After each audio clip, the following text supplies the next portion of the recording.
കൃഷ്ണന്റെയും കുചേലന്റെയും കഥ നിങ്ങൾക്ക് അറിയാമോ? കൃഷ്ണന്റെ ബാല്യകാല സുഹൃത്തായിരുന്നു സുധാമാവ്. അവർ സാന്ദീപനി മഹർഷിയുടെ കീഴിൽ ഒരുമിച്ച് വിദ്യ അഭ്യസിച്ചവരായിരുന്നു. വർഷങ്ങൾക്ക് ശേഷം കൃഷ്ണൻ മധുരയിലെ രാജാവായി. എന്നാൽ സുധാമാവ് കടുത്ത ദരിദ്രനുമായി മാറി.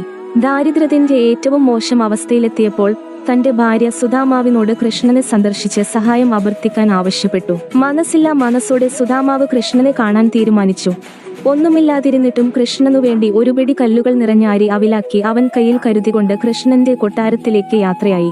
സുധാമാവിന്റെ വരവറിഞ്ഞ കൃഷ്ണൻ ഓടിച്ചെന്ന് അവനെ സ്നേഹപൂർവ്വം സ്വാഗതം ചെയ്ത് ഒരു രാജകീയ അതിഥിയെപ്പോലെ സൽക്കരിക്കുകയും ചെയ്തു. മടിയോടെ മറച്ചുവെച്ചിരുന്ന അവിൽ കണ്ട കൃഷ്ണൻ അത് ഒരു പിടി തന്ത്രപൂർവ്വം എടുത്ത് ഭക്ഷിച്ചു. സൽക്കാരങ്ങൾക്കൊടുവിൽ കൃഷ്ണനെ കാണാൻ കഴിഞ്ഞതിന്റെ സന്തോഷത്തിൽ ഒന്നും മിണ്ടാതെ വീട്ടിൽ തിരിച്ചെത്തിയ സുധാമാവ് തന്റെ എളിയ കുടിൽ സമ്പത്ത് നിറഞ്ഞ ഒരു വലിയ കൊട്ടാരമായി മാറിയതായി കണ്ട് അത്ഭുതപ്പെട്ടു. അവന്റെ ഭാര്യയും മക്കളും നല്ല വസ്ത്രങ്ങൾ ധരിച്ചിരുന്നു. അവർക്ക് ചുറ്റും വേലക്കാരും ആഡംബരങ്ങളും ഉണ്ടായിരുന്നു. ഇത് കണ്ട് മനസ്സ് നിറഞ്ഞ സുധാമാവ് കൃഷ്ണൻ തനിക്ക് സമ്പത്തും ഐശ്വര്യവും നൽകി അനുഗ്രഹിച്ചതായി തിരിച്ചറിഞ്ഞു.